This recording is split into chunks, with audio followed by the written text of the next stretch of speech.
Hello, everyone. Thank you for your patience today. Welcome to the daily briefing. I have a couple updates at the top.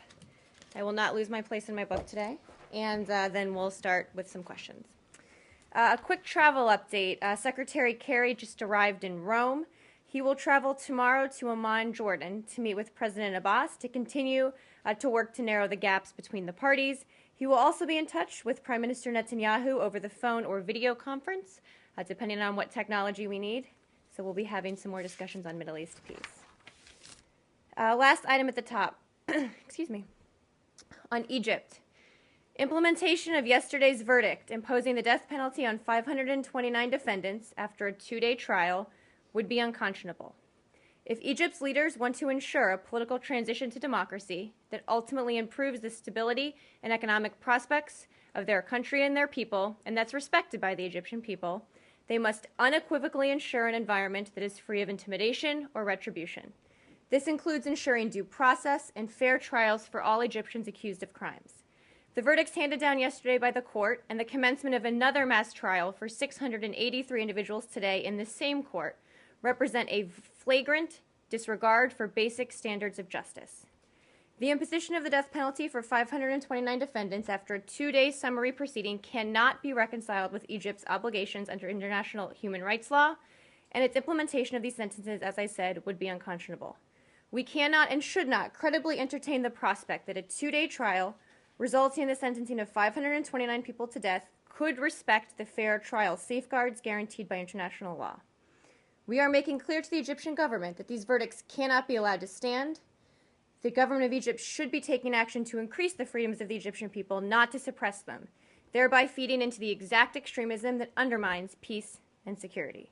So today we call on the government of Egypt to refrain from politically motivated detentions, charges, and trials, and to ensure that all in Egypt are afforded the fair trial safeguards they are guaranteed under international law. With that, Laura, kick us off. Okay, so we'll just pick up on Egypt then. You kept saying that if the verdicts are allowed to stand, it would be unconscionable.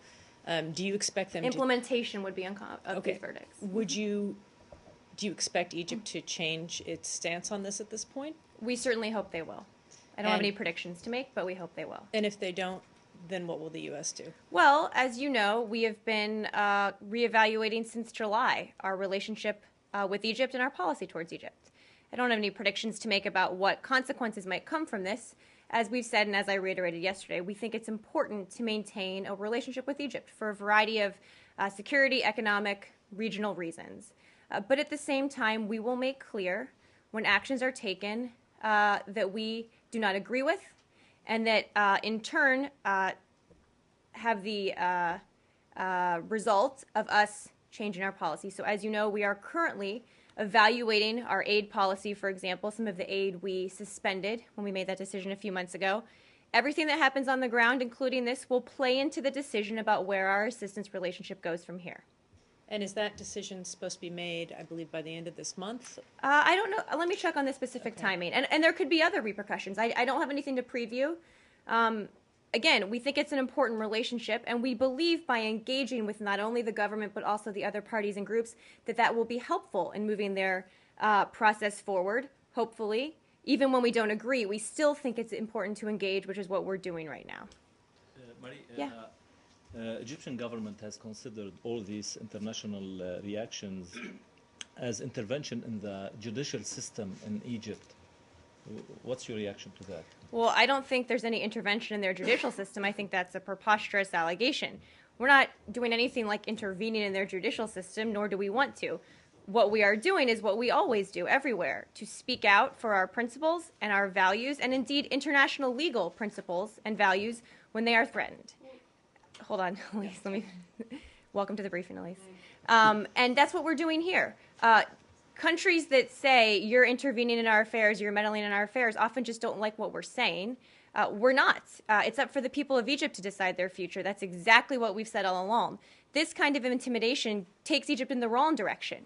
It takes the power out of the hands of the people to choose their future by intimidation, by charges based on political motivations. So it's actually going in the opposite direction than the people of Egypt want. Yes. Can I just follow up on that point? I understand that you say that, when you're speaking out about, legal injustice and such.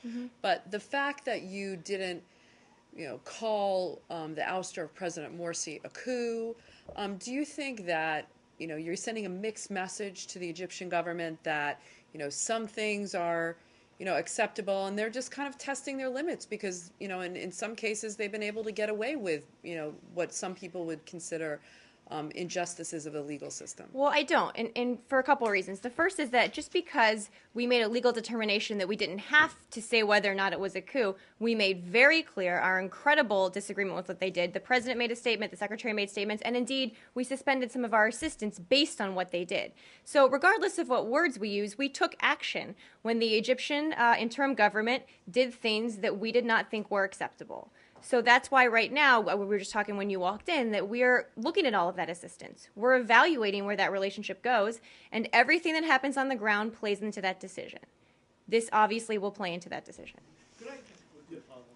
And then I'll go to you. I know that the figure is really staggering, but your statement is a bit mild. I mean, I tried to look at... Mild? Yes. I said unconscionable like four times. But this is, basically, whether this execution is carried out or not, the fact that 529 people were sentenced to death is really an outrageous thing. I tried to look at a precedent in recent history, and I couldn't find any. What words would you think I would use that would be stronger? Outrageous, shocked, unconscionable, define logic. Okay, well, I'm not here to sit policy, but I'm saying, what actions are you willing to take?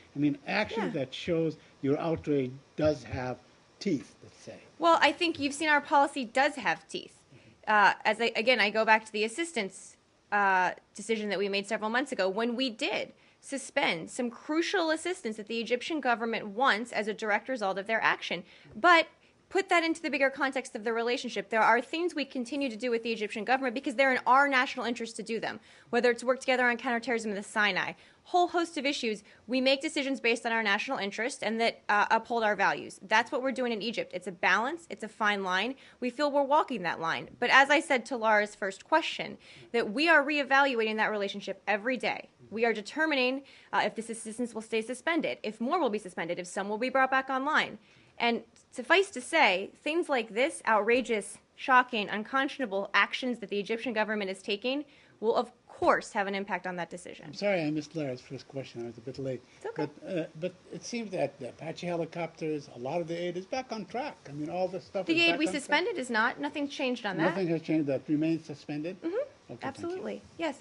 But look, we also, as I said, and I know exactly what you were here for at the beginning, but as I said, we believe this is an important relationship for a couple of reasons, one of which is we think it's easier and more helpful to push the Egyptian government to do better and make better decisions if we are engaged with them. That walking away doesn't get the policy we want, and while it's difficult and while they may not always do what we want them to do, we believe it's important to remain engaged with them to help push them, that we have more leverage, in fact, by remaining engaged and not walking away. Do you agree with the Egyptian government that the judicial system is an independent entity in Egypt? That means there is no relation between the government and the courts? Well, I don't think that I have sort of any political or internal Egyptian analysis to do on how independent the judiciary is. I'm happy to check with our folks and see if there's more to share on that. But suffice to say, we do not believe that these convictions should be implemented. As I said at the top, we believe that if they are, in fact, it would be unconscionable and that it defies logic, all international legal standards to, as I've already said, convict 529 people and today put on trial 683 more for the death penalty. I'm not going to go into an analysis of what the flow chart looks like in the Egyptian interim government. What I'm saying is this should not be implemented. And they said, too, that the court didn't issue a verdict, but it issued only a decision, and it can be reversed. Well, then reverse it. Well, but wait a minute. Well, no, I don't know what the difference is between decision and verdict. Is there a difference legally? Are you asking the government to reverse the decision? As I said, implementation, we are asking them not to implement the decision. We do know there's an appeals process here. We do. What we are saying is they should not implement the decision, that they should give all of these people a free and fair trial in accordance with international legal standards. And what we have said is that any trial of 529 people done over 2 days, much of which was in absentia, in no way could ever comport with international legal But standards. in this country, even if there are many verdicts that a lot of people feel are a travesty of justice and absolutely ridiculous, but I've never seen the government intervene and say, we're not going to implement that decision. Well, first of all, they're totally apples and oranges here. Why? Because first of all, we operate in accordance with international law in terms of our domestic judicial system, A. And B, have you ever had a case in the United States where 529 people were convicted to death in 2 days? They're just not the same thing. No, I'm not. But are you saying, clearly that the Egyptian judicial system needs reform, but you can't ask the Egyptians or any government to personally intervene in a court case when it's convenient as opposed to when it's not convenient. I didn't say anyone specific should intervene, and I'm not saying it's convenient. I'm saying that the world is shocked by these death penalty sentences. I think all of us are. Everybody I've spoken to I'm is. not saying that they're not shocking and abhorrent. Well, and that they're not in line with international legal standards. There's no way that 2-day trials of 529 people for the death penalty are in any way comport to the international legal standards, and that they must do that. And if they don't, there will be consequences. The mere fact that you just said 2 days, 529 convictions, today possibly 600 and so on. Will you go and would you put on the record that you consider this to be not only a kangaroo court or a miscarriage of justice, that it is a mockery, as a matter of fact? That what was the last thing you said? A mockery of any justice standards. I don't know what kind of standards. I think, again, I know you walked in a little late. What I said was we cannot and should not credibly entertain the prospect that a 2-day trial resulting in the sentencing of 529 people to death could respect the fair trial safeguards guaranteed by international law. There's just no way.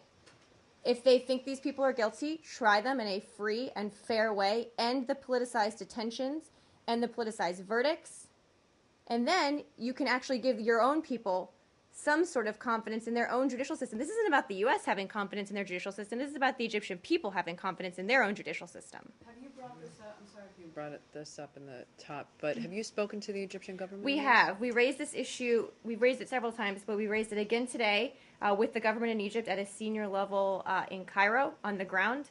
Ambassador? And we'll continue. I'll check on who it is. I don't have that specifically here. And we'll continue to have discussions. Have you seen much evidence from the time? I mean, from the time of the overtaking, when Morsi was overthrown until now, would you agree that Egypt's government or rule of law has been headed in a direction that the U.S. does not agree with? Have you seen any evidence to the contrary? In other words, what hope are you seeing that this will turn out to be a democratic system?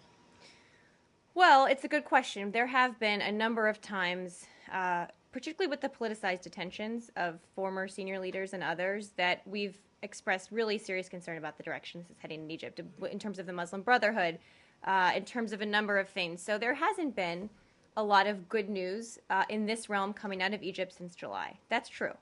But this isn't the end of the story here. And what we've always said, and I think this is a hopeful sentiment that we have and that we think is possible, is that the Egyptians have a chance to do better.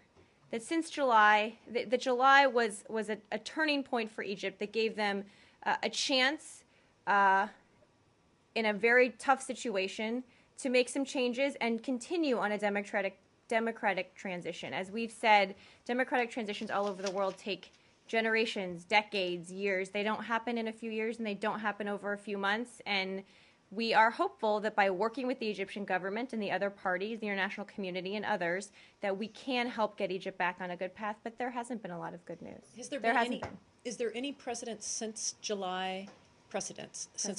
That Egypt, that Cairo has heeded U.S. warnings or admonitions, or that they should reverse course on anything, or on judicial issues, on judicial issues or government issues or non-democratic movements. Let me check with our folks and see what their thoughts are on this. It's a hard question to answer because in some ways you don't know, you can't prove a negative, or you can't prove something that could have happened but didn't. We just know what happened. So let me check with our folks and see. I do know that our team on the ground and our team here doesn't think this is, they've somehow crossed into abyss. There's no coming back from this. There's no way to bring them back on the rails in terms of their judicial process. But They don't think that. they don't think they've crossed over into some abyss. They do still think there's a chance for Egypt to get back on track, get back on the rails. But look, we've seen even when Morsi was president, even before July, that yes, someone can be elected democratically. That doesn't always mean they govern democratically, and one election does not a democracy make.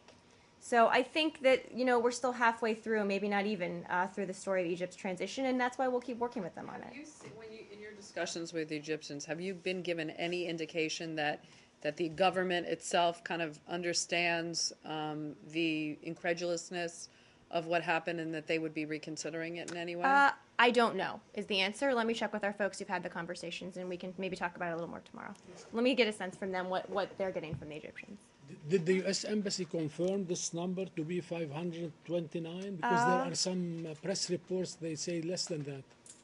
Okay, I can check. It's my understanding that we think that's the number, but let me check and see if there's any discrepancy. New topic? New topic, yes. Yes, you announced that the secretary will visit Jordan to meet with Yes. President Abbas today. And Tomorrow. Tomorrow, sorry. And this timing is coming immediately after the end of the Arab League summit in Kuwait. That's true. What's your expectations from the summit, the Arab summit? Are you expecting the Arab summit to ask President Abbas to continue in the negotiations after the end of next month?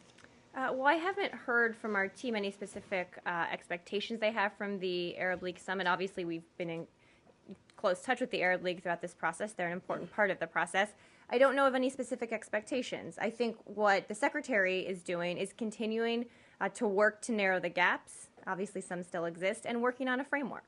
So I think, every meeting he has is probably, you can say, comes after an Arab League meeting or another meeting or somebody being in Washington because he meets with them so frequently. But I think it's just the latest in the discussions. We'll see what comes out of the Arab League meeting, though, if we have more on that. Do you think that if you don't get this the Israelis don't make this prisoner release on Friday, that efforts at peacemaking will be all but stymied for the foreseeable future? Because President Abbas has said that if this benchmark goes through without the prisoner release, that he'll end the negotiations and go to the United Nations. Well, a few points. The first is that both parties agreed to negotiate for 9 months. So I think we're still certainly operating under that basis, and they're still negotiating in good faith under that basis. Obviously, we've said both parties have had to make courageous decisions throughout this process to keep the negotiations going, and we certainly hope that will continue. And again, the Secretary is just about to have some more meetings, and we'll see how those go. What's your understanding of which prisoners are going to be set for release or up for being released at the end of this week? Let me check. I don't have a breakdown of that. Okay. Let me check. Have you heard Abbas's speech at the summit? Because he said I that haven't. Israel did not waste any opportunity to scuttle Secretary's efforts. You agree? Well, both parties are still at the Abbas? table. Both parties are still at the table having discussions with each other and with the Secretary and with Ambassador Indyk. So I think the proof is in what's happening. Do you consider these allegations to be inflammatory or provocative or anything like this? Or I haven't seen them, so or not in tandem with what's going on? Well, I haven't seen them, so I don't want to put a value judgment on them. But I will say that President Abbas has been very committed to this process throughout the whole process. Okay, and that's to follow up on Elise's question on the issue of the prisoners that are scheduled to be released on the 29th. Now, Abbas time and again insisted that if this does not take place, no negotiation in the future will take place. Are you talking to him on, that perhaps they need more time to release the prisoners and so on? I'm not going to get into any of the specifics of what we're talking about. Let me just ask you just a quick follow-up on the Israeli behavior. I mean, we have seen increased insistent violations of Palestinian camps and cities and so on. Today, this morning, as a matter of fact, the Israeli forces went into the Polytechnic University and beat up a guy, arrested them. They beat up a number of professors and so on, unprovoked. We have seen this pattern in the last few days. Are you talking to the Israelis about, sort of scaling back this very aggressive behavior in the last week or so? I'm not going to get into any of the specifics of discussions we're having with either party. I'm just not going to. Okay. Now, just to quickly follow up on the discussion that Mr. Abbas had with Martin Indyk, the American envoy Martin Indyk in Amman. Did he discuss with him, just to follow up on what Lee said, an extension of the talks? I'm going to say it for a third time. I'm not going to discuss what we discussed specifically with either party. Yes, on peace process? Yeah. Why the U.S. is focused on talking to the Palestinian side only, not to the Israeli side? what I We know that President Abbas was in Washington last week. He met with the And president and with Prime the Minister Secretary. Netanyahu was in Yeah, Washington 3 not too weeks long ago. before. And this is the second meeting in 2 weeks with Abbas. And not I with the also Palestinians, said, with if the you heard my Israelis. third line at the top, that Secretary Kerry will also be in touch with Prime Minister Netanyahu over the phone or video conference tomorrow as well. Why why he isn't will he be- coming to Rome? He will be meeting to Amman, with excuse Abbas, me. not with the Well, Prime he's Minister. having conversations with the Prime Minister. They're not in person, but they're certainly detailed conversations. So he's talking to both sides tomorrow. One happens to be in person. I wouldn't read anything into that. Yes. Yep. Yemen. It has been reported from Sanaa that a Western diplomat has been abducted. Are you aware of that? And could you tell us whether it's an American diplomat or Not an American, it's my understanding. I know the facts are still emerging here. I know our folks are following it. And if we have more to share on it, we can. But it's my understanding it's not an American. Yes. On Afghanistan? Uh-huh. Have you seen President Karzai's statement over the weekend on Crimea supporting Russian position on that? Do you have any comment? I have seen it. How do you view it? Well, I think we've been very clear about the fact that we believe Russia, we and the rest of the G7 and the international community, believes that Russia violated Ukraine's territorial integrity and sovereignty with their incursion into Crimea. So I'm not sure exactly what international legal standards that President Karzai is basing that on, but it's just not based in reality, I would say, is probably my only comment about that. So have you taken up this issue with him? With President Karzai? Yeah. Not to my knowledge. He doesn't really, I mean, there's not really a reason we would. We're talking to the G7, to the Ukrainians, to the Russians, to everyone who directly is involved in the situation in Ukraine and Afghanistan. It's just not. And also the top leadership of Afghan government is blaming Pakistan's ISI for the attack on the hotel and several journalists, including that of AFP, were killed. Do you have any readout on that? Of the attack? Well, I know Yes. we've put out statements, obviously, condemning the violence and the attack. I don't have more on responsibility for that. I'm happy to check.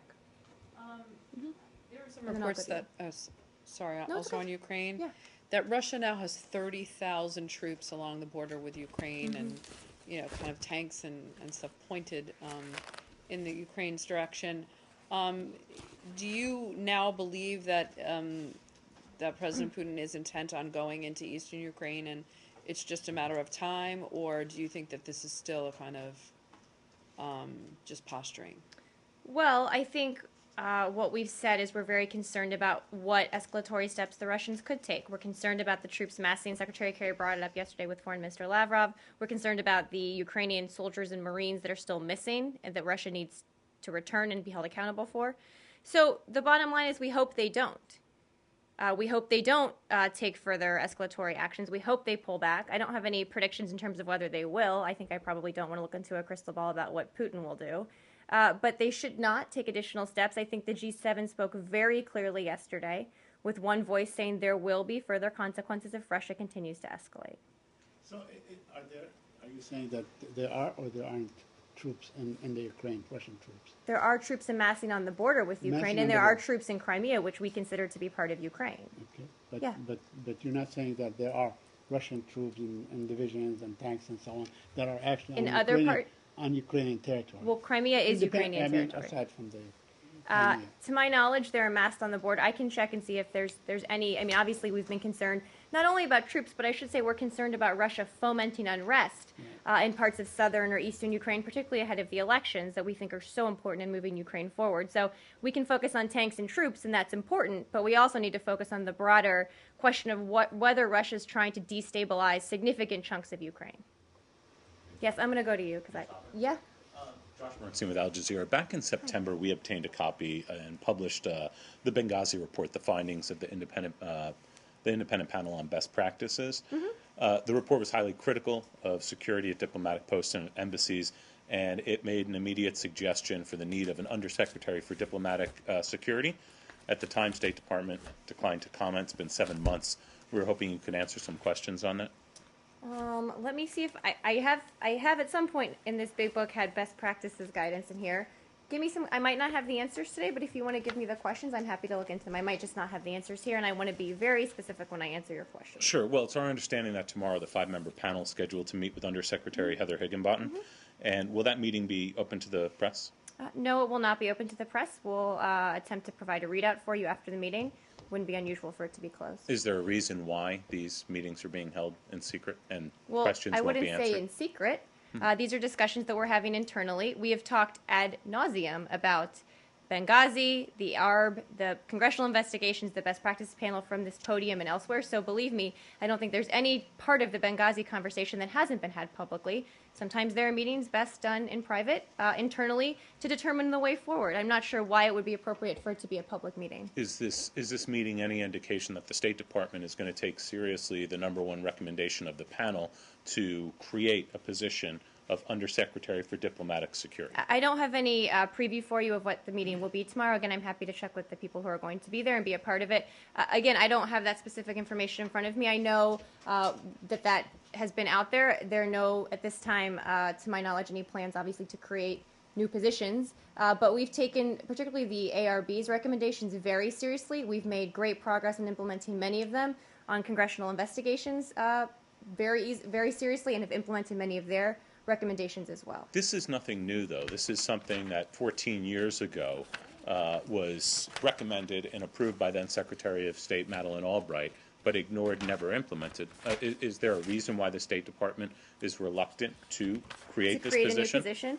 Let me check specifically on that. I'm sure there's an answer for you, but maybe going to the crux of your question, and correct me if I'm wrong here, but the notion that if there was this one different position, or if there had been on September 10th, 2012, this wouldn't have happened. I don't think anybody's arguing, and I think is just not based in the facts about the case. So I'm happy to check about this. That's not the crux of my question. Okay, well, what is the crux of your question, and why we haven't put another person in place? This has been going on for 14 years. This panel that you say you've taken very seriously, I mean, it's page 1, their #1 recommendation. And this was also recommended 14 years ago. Bobby Inman thinks it should take place.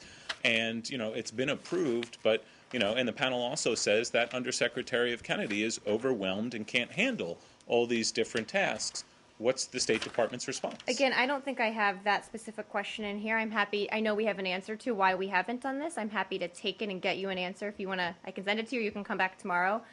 Again, we've taken a sort of top-to-bottom look at security since Benghazi. It's something we're constantly concerned about and reevaluating. What the right bureaucratic mixture is for who should have control over security and what that should look like is something, obviously, since Benghazi, we've taken very seriously. So I'm not trying to downplay your question or the importance of it. I know there's an answer to it. I'm sorry I don't have that specifically in my book. I'm happy to get it for you. Would you be willing to provide somebody for a sit-down interview with Al Jazeera regarding the report, its findings, and the panel's... I'm happy to answer the question from the podium tomorrow, and if it's not good enough, we can talk about how to answer it further. Thank you. Deal? Change topic? Oh, sorry. Let's go to Elise, and then I'll go to you.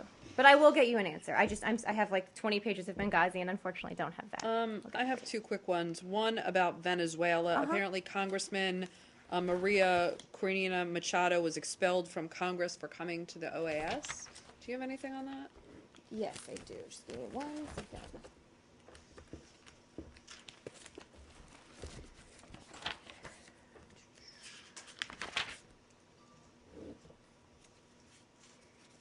Yes, so let me see this. So I don't have anything on being expelled from Congress. I'll check on that part. She was offered to address the Permanent Council of the Organization of American States by Panama. I believe they made her a part of their delegation. We strongly supported Panama's efforts here.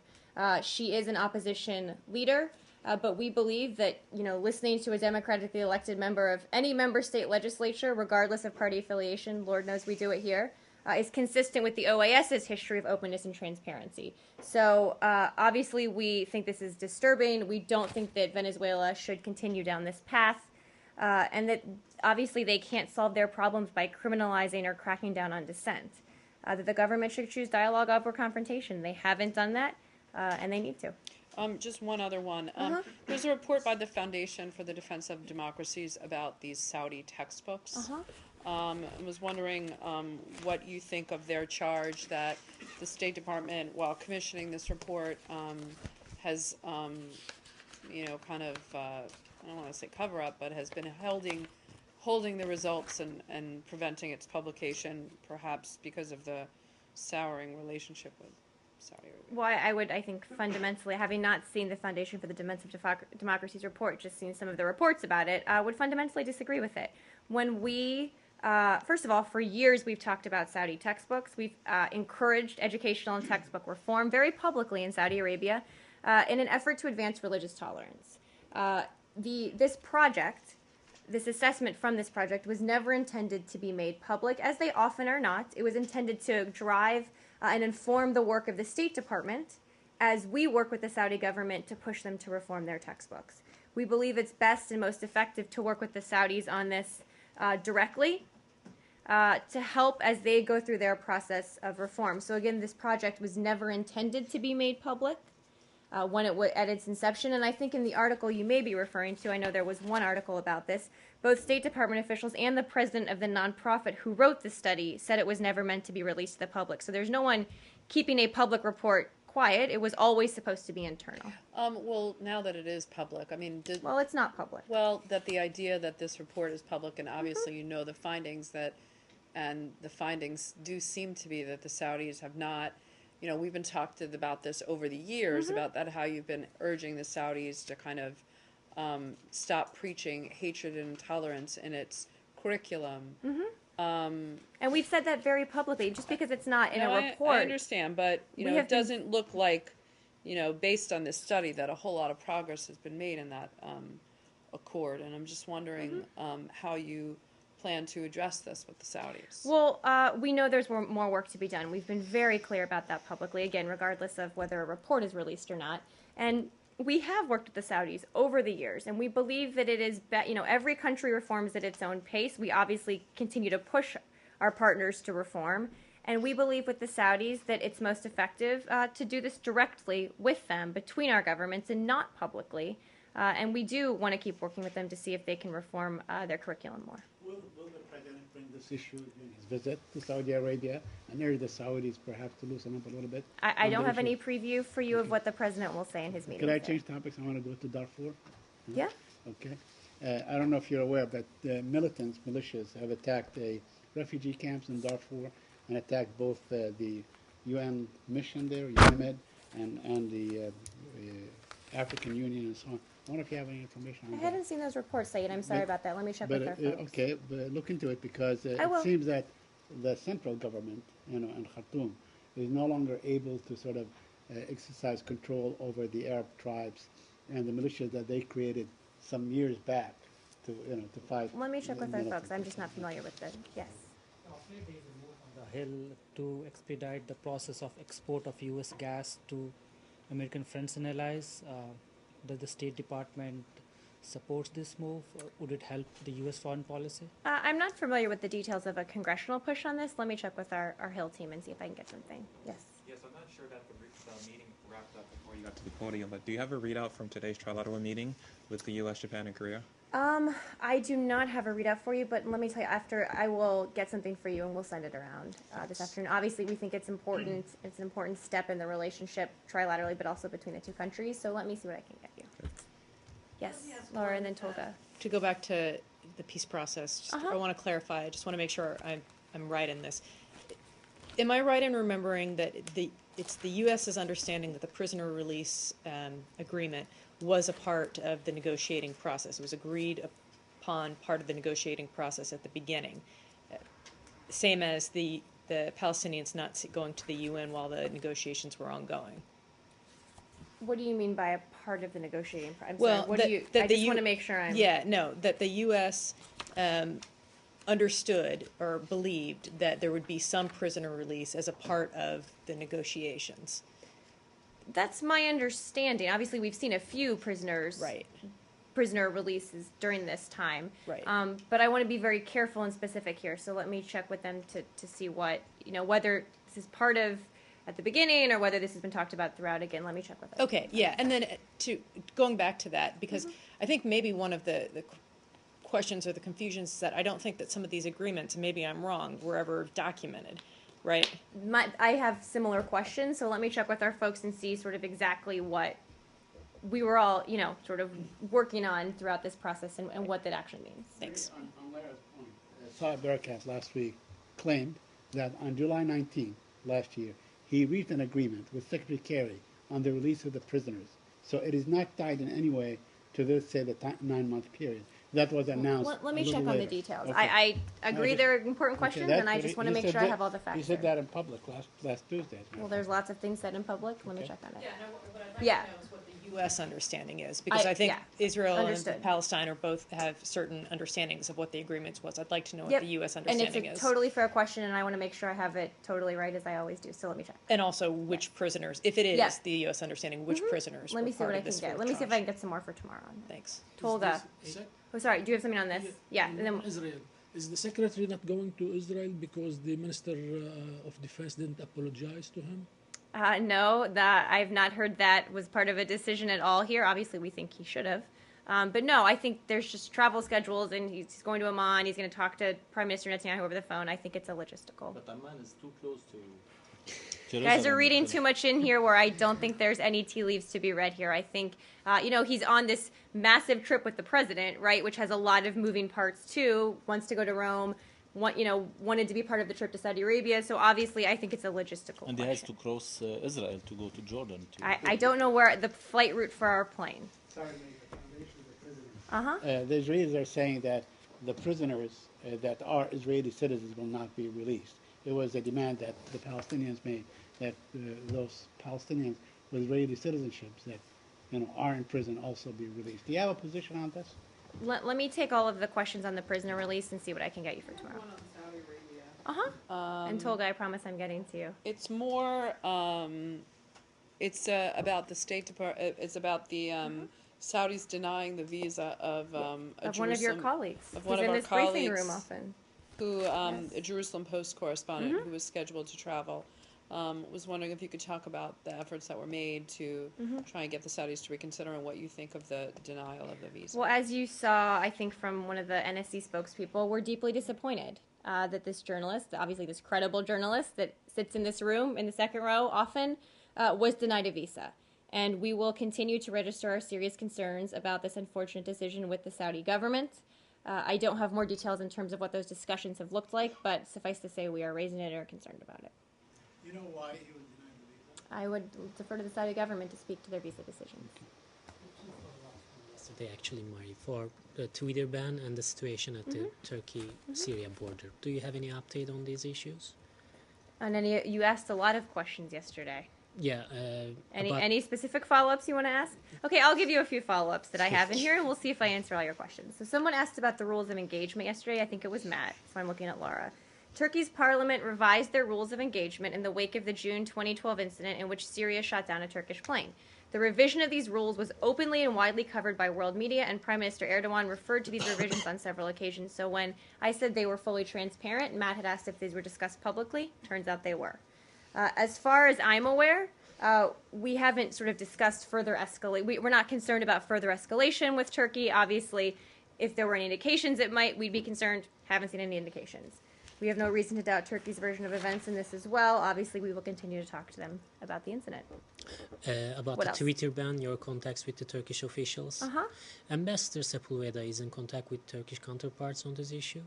Let me check and see if he is. I know a number of folks have been. I don't have details, but let me check and see if he is. And also you had said that you will look into it, the privacy dimension of this problem. The United Nations High Commissioners for Human Rights released a statement today regarding the Twitter ban, and they emphasized two major points: one, freedom of expression, and the other one, right to privacy. Do you have any comments? I don't have any updates on the privacy aspect. You're right. I said I would take it. I'm sorry, I don't have an answer. Let me see what I can get you. Mari, On Turkey, do you still consider Mr. Erdogan a loyal ally of the United States? Turkey's a NATO ally. I'm asking about Mr. Erdogan. Well, Turkey is a NATO ally, and he's Prime Minister of Turkey. Yes. on Syria, yesterday I asked you about the U.S. administration review regarding Syria and if there were decisions, and you said that you will check and get back to us. To my knowledge, again, I've been checking around. No big decisions have been made. Obviously, we're continuing to reevaluate, but I think whatever reports you saw were not correct. One more. It's been now 3 years since you imposed sanctions on Syria. What are the effects or the ramifications of these sanctions on the regime and on Syria in general? Well, they're part of a much broader strategy to isolate the Syrian regime economically and diplomatically. And we took steps last week, as you saw, to diplomatically isolate the regime by sending their folks home from the embassy and their outpost in the United States. So we've made it clear to the Assad regime that you can't do business with the Assad regime, you can't help the Assad regime, or else there will be consequences. So I think today you see the fact that Bashar al-Assad has very few friends in the world, very few sources of income, and very few people who will support him. And I think that's been a direct result of not only our sanctions, but our diplomatic efforts as well. When you have a unanimous Security Council resolution on a plan to destroy Syria's chemical weapons, I think it shows pretty strongly that Assad is all by himself here. But he's still there, and he's still funding his military and his militias. He is, yes. It's a very complicated situation with no easy answers. Sanctions aren't the cure-all for everything. They're one part of a broader strategy. Last week you closed the Syrian embassy in town. Now, but you didn't cut diplomatic relations. Now, in theory, suppose Syria submits applications for visa or diplomatic visas for new diplomats. Would you consider it or accept it? What is likely to happen in this case? Suppose they say, because they claim that the reason they withdrew their last two diplomats is because you refused to renew the visa applications for We obviously don't talk about individual visa cases before they're adjudicated, and we don't make predictions about how an individual visa case could play out. Right. But obviously, we are at a place right now where we don't think, because they're not providing consular services in the United States, and because of the actions of the regime, that it's appropriate for them to still be here. But if the Syrians were to submit applications for their diplomats to come to Washington, low level or whatever, I don't know how the process would turn out. Okay, I don't know. But the fact that relations were not cut off, they could conceivably do that. Correct? I'm sure they could fill out a piece of paper and send it in. I don't know what the outcome of that process would be. At the Turkey-Syria border, have you discussed with Turkish government their concern about the religious side within Syria, which is belonging to Turkey? I don't have any information on that. Because if you look at the front pages of Turkish newspapers, there are some remarks of the Turkish officials regarding this side and some deployment to the border regarding the threats coming from the radical groups regarding the specific area. But you say that there is no any escalation risk at the moment at the Syria-Turkey border. So you don't, as far as I understand, you don't take seriously those. I just don't have anything for you on that specific item that you're asking about. What I said is in reference to the plane. To my knowledge, we haven't had conversations about escalation or not escalating because we think this was an isolated incident, and we hope it stays that way. I'm not talking about only jet incident. But that's what I was talking about. Yes. Yes. And on the other question you asked, I don't have anything for you on that. Still, do you have any further questions? No, my question is, have you contacted with the Turkish officials? I don't have anything further for you on that topic. That means you don't have anything on the Turkish military build up on the border with Syria? On the specific religious site that he's asking about, I don't have any. What I said is, we think this, hopefully, shooting down of a plane is an isolated incident. Obviously, we're concerned about all of Syria's borders and free flow of people over them and terror, all of that. We're obviously concerned about that. What I've said is that we haven't talked to the Turkish government, to my knowledge, about the plane incident and not escalating because we think it's a incident that took place in an isolated setting and hope that it doesn't portend anything bad for the future, obviously. But you don't want to talk about the religious side thing. I think I just said I don't have anything for you on that. You can ask 5 more times and I will have the same answer. Thanks. Marie, do you have anything new on the plane to tell us? Not other than I just said for the last 10 minutes. Yeah, you said yesterday that you have no independent confirmation. My question is, are you doing your own... And we have no reason to doubt Turkey's version of events. I'm asking about the plane in Malaysia. Oh, sorry. No. You got to clarify which plane Sorry, here. sorry, no. Yes, Malaysian. Thank Malaysia. you. I might have something new on that. Yeah. Yes. Sorry. Okay. Got to clarify Can I which ask my plane. question? Yes, go ahead. You said yesterday you have no independent confirmation. And my question is, are you doing your own investigation, or you just cooperate with the government of Malaysia? So we are cooperating with the government of Malaysia. As you know, I think as people know now, the Malaysian government did their calculations based on satellite data from a British company, Inmarsat, who had the satellite images, and they did calculations based on that. We are in touch with both the Malaysian government about their calculations and the British company about their images to see if we can independently confirm their data analysis through our own data analysis. So basically, we're going back and looking at how they got to what they got to and seeing if our folks, our math experts and folks can get to the same place as well. That's what we're doing right now. That process isn't done yet. Can you tell us what is your focus on this investigation? Is it a terrorist act? Is it a mechanical problem? Is it something else? Well, obviously the Malaysian government is leading the investigation here. And, I know they're looking at a wide variety of possible scenarios for how this plane ended up in the middle of the Indian Ocean. I don't have any update in terms of if they're leaning one way or the other. I know there's lots of rumors out there. Is the FBI doing an independent investigation or just working with the Malaysian authorities? It's my understanding. We're definitely working with the Malaysian authorities. I will check and see if there's some sort of independent, because they're of American citizens. Right. Yeah. Thanks. I would guess that we're feeding into the broader investigation, but let me check. Thanks. Anything else? Thank you. Thank you.